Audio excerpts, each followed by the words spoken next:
और न कहीं ऐसे भाई के बारे में सुना। और एक मेरा भाई है जिसने अपने छोटे भाई की स्त्री को छीनकर अपने छोटे भाई को राज्य से ही निकाल दिया। हे सखा, इस अपराध का कोई कारण भी तो होगा। भगवान, बाली और मैं दोनों भाई हैं। कुछ दिन पहले भगवान मुझसे एक छोटा सा अपराध हुआ।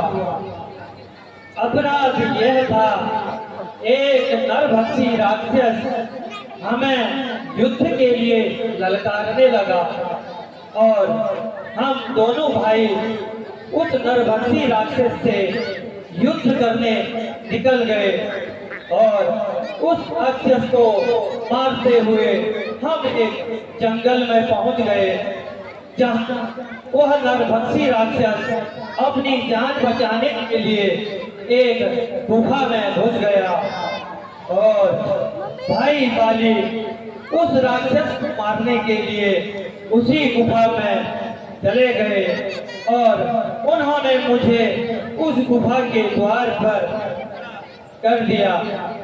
भगवान, काफी समय हो गया, अंदर गुफा से कोई भी बाहर नहीं आया। मैं बहुत चिंतित हो गया और गुफा से एक दिन जब खून की धार निकलने लगी तो मैं भयभीत हो गया।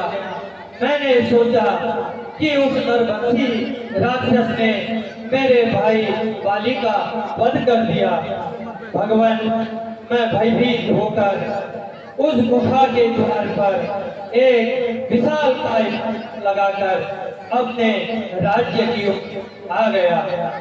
जब अपने पहुंचा तो नगरवासियों के जिद के कारण मेरा राज्याभिषेक कर मुझे सन पर बैठा दिया गया।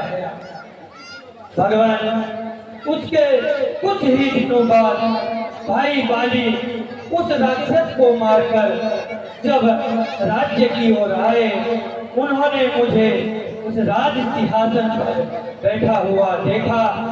भाई बाली और हो गए और उन्होंने मुझसे मुझे मारना शुरू कर दिया और मुझे मार मार कर राज्य से बाहर निकाल दिया और मेरी स्त्री को भी अपने पास रख लिया।